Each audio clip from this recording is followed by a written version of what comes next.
This is Pet Life Radio. Let's talk pets.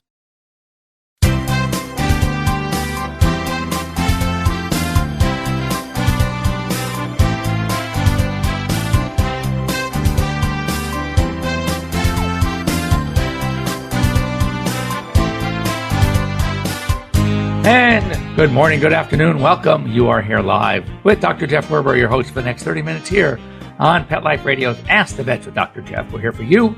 We're here for your pets. We're here to answer questions, to talk about anything you want to talk about pets. And but the key here as a live call-in show, note, live call-in show, we want to hear from you. And you can do it a number of ways. You can give us a call, 877-385-8882. Or better yet, you can join us here live on Google Hangouts. Just go on to PetLifeRadio.com, click on the Ask the Vets with Dr. Jeff tab under shows, and we have a link there for you to join us here live on Pet Life Radio's Ask the Vets with Dr. Jeff. And want to thank, and once again, our new sponsor, Pawfume Premium. You can just find them, www.pawfumepremium.com, P-A-W-F-U-M-E, premium, P-R-E-M-I-U-M.com. And basically what we're trying to do with Pawfume Premium is bring you veterinary quality product with wonderful scents, wonderful formulations at a price that you can afford. You can catch them online. And we're very happy to have them on board. I am involved with them. I helped with the formulations. And I've sort of over the years just working around in the pet world as well as the veterinary world and met up with a number of formulators and companies. And we have some really, really, really good product that I was thrilled to put my name on. So it is Pawfume Premium by Dr. Jeff Werber. And I tell you, it is really, really good stuff. And some of the stuff, interesting, the reason I developed it is there some of the things we have nothing really like it on the veterinary market, which just blows my mind because the stuff is so great. And the stuff that they have is really, I would say, it's probably as effective. But, one of the things we wanted to do is obviously with the intent to share your homes with your pets, the couch, the bed, etc. We wanted stuff that makes your pet just not only feel good, but also look good and smell good. That's sort of how we got the Pawfume going because it is so important. One of the key reasons that I see pets that the owners don't want to cuddle with or they don't want to have them go near them is because, oh my God, dog, they smell so bad. Well, now we can do something about it. So anyway, once again, welcome to Pawfume Premium. And if you have any questions, if you want to see what kind of great lineup we have of product, you can go on to www.pawfumepremium.com. So as I always like to do, we like to kind of peruse the Smart Brief. A couple of cute stories. This one is really interesting. Two zoos, one in Texas and one in the Atlanta Zoo. They had started a program training apes, great apes. We're talking big, strong, great apes to submit to blood pressure testing, to blood testing, and EKGs, electrocardiograms. And apparently it took a while to get them, but they really tolerated it very well. So now they're starting to share their training program with other zoos across the nation for the very important reason that heart disease is the number one killer of great apes. That's really sad. And typically because the fear of getting up close and personal and trying to test them on a routine basis without some sort of sedation and anesthesia was very tough. So now with the new techniques that have been developed, these monitoring techniques can be used on a regular basis and hopefully help these amazing animals. This was a wow. They found a dead sperm whale. And when they were doing a postmortem, an autopsy, they found the following. 64 pounds of plastic bags, of nets, of other trash. And really, guys, from a responsibility standpoint, we need to do a better job of protecting our wild animals. And, to have that stuff discarded in such a way from a waste perspective that a whale can end up with 64 pounds, that's half a person. So maybe half a thin person, but it's half a person anyway. So really, be very, very careful. So another story that I really liked, because as many of you know, I do a lot of rescue work, and I work with two of the rescue groups that I do work with are pretty much specifically for pit bulls. And, there are communities out there that have been trying to ban certain breeds, the Rottweiler and maybe Akita, Chow Chow, because of bites and dog bite prevention, thinking that, if we keep this breed out of this community, we'll have less bites. Well, guess what? It's not going to work. And fortunately, there are more communities, and even states that have now banned the ban. In other words, they actually are saying that these specific laws that are banning breeds are illegal, which is really good. Because I have to tell you that, well, first of all, with the dogs that I see are great. My daughter has 2 pit bulls that are amazing. I mean, of all the dogs in the family, they're probably the friendliest. And I often say this, and it's a sad thing to say, but I'll tell you this, that I had done a story years ago on the pit bulls. So I had to do some research, and what I found was very interesting. And back in the day, we're talking back in the United Kingdom in the 1800s, where the fighting of these dogs was, and it's sad to even use this term, but it was a gentlemanly sport. Go figure. Anyway, so in the ring they had, or the pit, they actually had a person who was kind of like a referee. And any dog that showed any signs of aggression towards this person was literally taken outside and shot. The point being that the owners of these dogs would not tolerate any signs of aggression towards a person. So when these dogs get a bad rap, innately, they are not really bad dogs for people. It's the way they're trained, the way they're reared, their early experiences, sometimes very negative, is what causes them to behave the way they do. There are actually more bites that are recorded by Chihuahuas and Cocker Spaniels across the country than pit bulls or Rottweilers. But the thing is, because of those dogs are so big and the bites are often more serious, they're the ones that are getting the attention. So to ban a dog just because it looks like, or it's in the same breed class as some other dog, it's just not fair. So anyway, I'm very glad that most of these rules are being outlawed, but the keys really are adopt. I mean, because of this, there are so many pit bulls out there. And if you see the ones that come into my office are literally heavenly. So don't generalize is really what the bottom line is. Hypertension affects us. And yet it also affects our pets, and eye problems, heart problems, kidney disease. These all things, brain lesions can all be related to hypertension. So very important to, as part of the routine exam, especially if your animals are ADR ain't doing right or there's something else going on. One of the tests that should be monitored is blood pressure, because especially if the problem, for example, detached retinas in cats, hypertension. I mean, when I see it, first thing I'm going to do is measure their blood pressure. Kidney problems, also often related to hypertension. So just one of these things that's important to know. And if you're having this issue with your pets, please make sure you see your veterinarian. And this is something to have monitored as well. This one, I would love to hear from you on this one.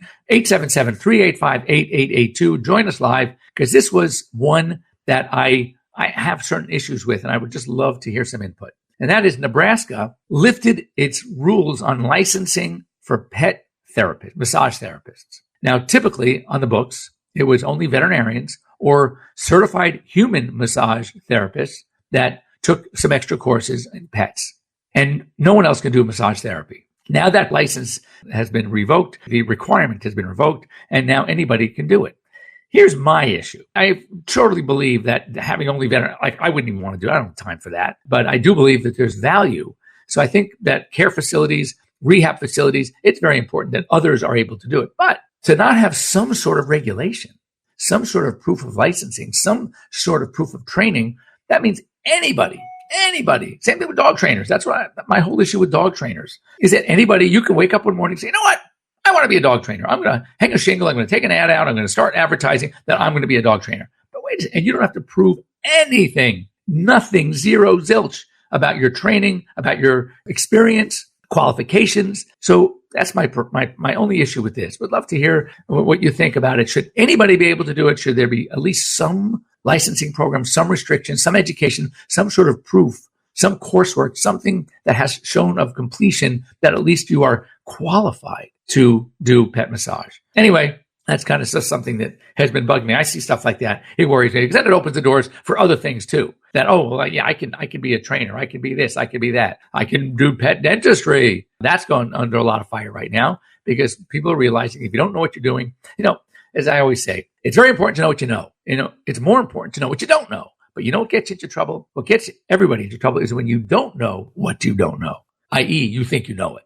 And when you think you know something, it kind of worries me a little bit. You don't want to think you know it. You need to know that you know it. This is a cute story. A kitten joins the ranks of the police department in Troy, Michigan. What they did was they took a little kitten, and now it's literally part of the police department. And the reason is they want to encourage pet adoption. They took this kitten through a shelter, and they're now trying to encourage pet adoption. So the shelter, this kitten goes with the police when they have any kind of marketing or public relations. The goal really is to encourage adoptions, which I think is absolutely responsible, absolutely great. And the kitten is not yet named because they are going to wait until they're doing like a Twitter contest and see what kind of name is going to win on the Twitter contest. And speaking of cute things like this, last night in a Dodger game, Saturday night, they allowed dogs in Dodger Stadium. It was a Pups to the Park event. They took the right field pavilion, opened it up to people with their pets. The tickets were $46 for a person and $40 for your pet. You have to really like your pet to spend $40 to just take them to Dodger Stadium because, of course, dogs know a lot about baseball. So I'm sure they really appreciated being there to watch the game. But they may have fun and messing with other dogs, and you have to show proof of vaccine and have to be well behaved and all this good stuff. But anyway, that's really cute. The proceeds, of course, were going to a shelter. And so I thought that was really, really a clever way to raise awareness and to make it fun. And who doesn't want to go to a baseball game when you get to have your pet with you? Go anywhere. Wouldn't that be great? You take your pets to work, take them to the restaurant. Why not take them to the ball game? And this from the American Kennel Club, it caught my eye only because it was about Frenchies, and I have 2 and my son has 1. And I see, oh God, I over 300 French Bulldogs in my practice. So I see a lot of Frenchies. And anyway, they are now, good, bad, it's no surprise, they are now the 4th most popular dog in the American Kennel Club. Number 1, still Labrador Retriever. You got German Shepherds, number 2, Golden Retrievers, number 3, and now French Bulldogs, number 4. And you cannot, it's unlikely you're going to pick up an ad anywhere that shows pets and not see a Frenchie. They have just won everybody's heart for good reason. They are just so much fun, amazing dogs. I have 3 in the house now. We're dog sitting my sons, and it's really a great breed. My problem with it is, and this is what we're seeing also, is because they become so popular and because people are somewhat fickle when it comes to their pets. Do you realize there are rescue groups that now have more and more pure breed French Bulldogs. So if you are thinking about a Frenchie, and trust me, if you want, I can't argue against it because they're fantastic, but don't go to a breeder and all that stuff. There are so many rescues out there now that have pure breed Frenchies. I see a number of them in my practice. They are great dogs. And, you never know really why somebody gives their dog up when they do or what the problems were. So I don't judge, but they're popular. That's good news. But they're also bad news because they're so popular. We are seeing more and more unwanted ones, and that's a problem. We see the same thing when movies glorifying certain breeds. I remember we would cringe every time another version of 101 Dalmatians would come out. Why? Because, look, in the movie, they're fantastic. And so people would go out and get them. And then later on, they realize, I can't do this dog thing. So then we see more and more of them at the shelter. I fear that that's going to happen as well to Frenchies. And we already are seeing more than we should in shelters, but no, they're there. Anyway, halfway through the show, when we come back, we are going to talk about something I really wasn't going to talk about it, but I have had 2 or 3 cases in the last several weeks that I'm realizing, this is more serious than I thought. And the issue really is basically a problem with dogs and cats that have issues urinating. And the reason I say this, we've had both a dog and a cat in the last several weeks with ruptured bladders, which in a cat was deadly. It often is. And in a dog, fortunately not. But you realize, oh my God, if you as pet parents don't start recognizing issues with your pet's habits like this, it could be disaster. So don't go away. When we come back, we're going to talk about this, and you'll join me in the second half. And if you want to give us a call, give us your experiences, share anything we talked about so far this morning, 877-385-8882, or join us here on Google Hangouts. Don't go away. We'll be right back. We'll be right back right after these messages. Stay tuned.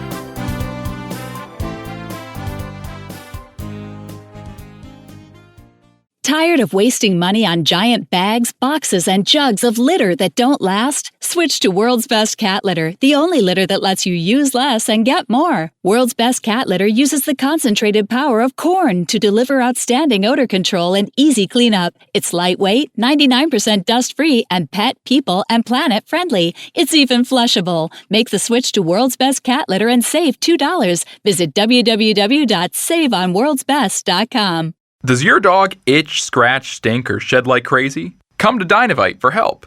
Order a 90-day supply of Dynavite. Pick up 2 bottles of Lico Chops, get the 3rd bottle free.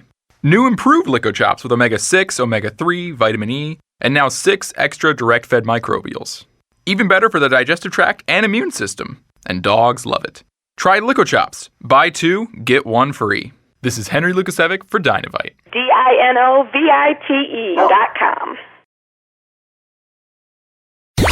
Let's talk pets Let's talk pets on Pet Life Radio. Pet Life Radio. PetLifeRadio.com.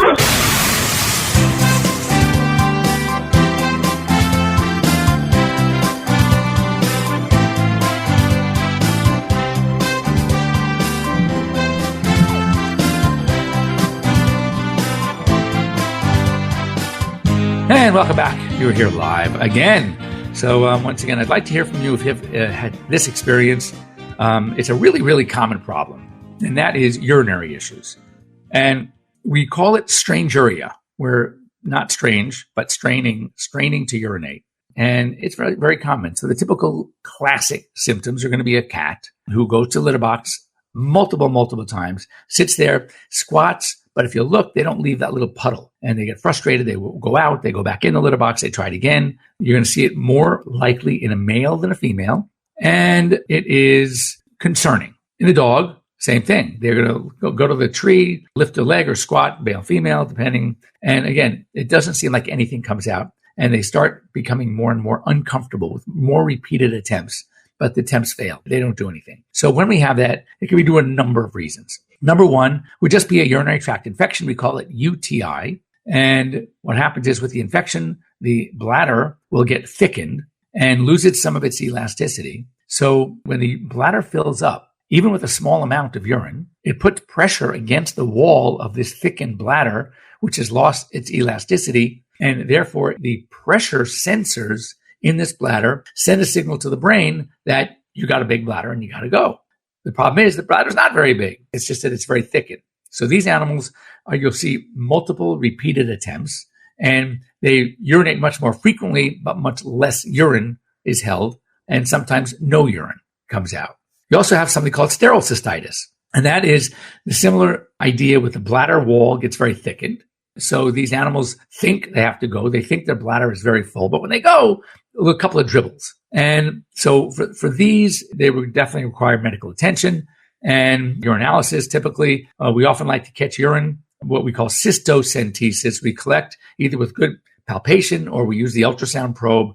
And the reason for that is that in animals, the urethra, which is the tube going from the bladder out to the outside, look, let's face it, they don't have the same hygiene habits that we do. And clearly, they're not as clean. So when in animals, we catch urine by what we call free catch, which is where we have them urinate into like a container, we may see more bacteria, but the question is going to be, was this normal bacteria for the urethra or was it coming from the bladder? And you don't know.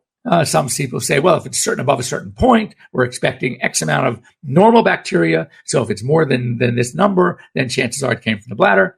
There's a really good way to eliminate that, and that's called cystocentesis, where we collect the urine directly from the bladder. And by doing so, especially using ultrasound, the reason I like that better is that we can also evaluate the bladder itself. Okay, you can see the wall thickness, you can see if there's sludge in there, you can see if there's stones. And some stones, by the way, are we call radiolucent. That means they're clear on X-ray, so you won't see them on an X-ray. The radio-opaque stones, those are the ones you will see on X-ray, which brings me to the next point, and that is X-ray. And when we have everything is looking negative, then clearly another problem is the bladder stone. So I did just this week alone, we had 3 cystotomies, and one was a multiple little stones. One was in a little puppy, a rescue pup, something called a terrier mix, terrier poo, that had a stone that was like the size, almost took up the whole bladder. And when we first noticed that this puppy had a stone, when it was very young, we thought, oh my God, sometimes there are some metabolic conditions that seem to induce stone formation, and maybe this dog has it. So we're going to do a stone analysis to see what it is, but it's something, and certain breeds have certain stones that are notorious. For example, Dalmatians, we talked about earlier in the show, Dalmatians will develop urate stones, urate calculi, and that's very much diet related. need special preventive medicines because of the way these stones are formed.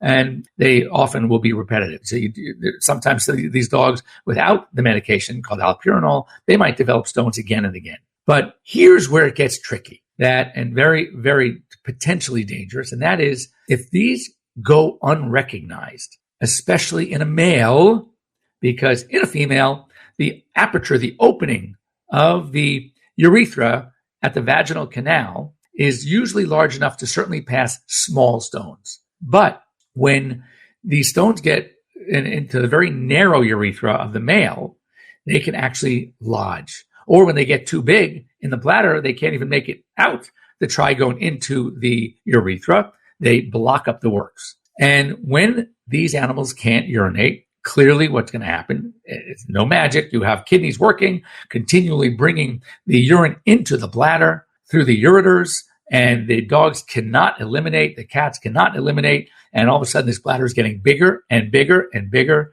And if it is not addressed, and if it's not picked up, these bladders will burst.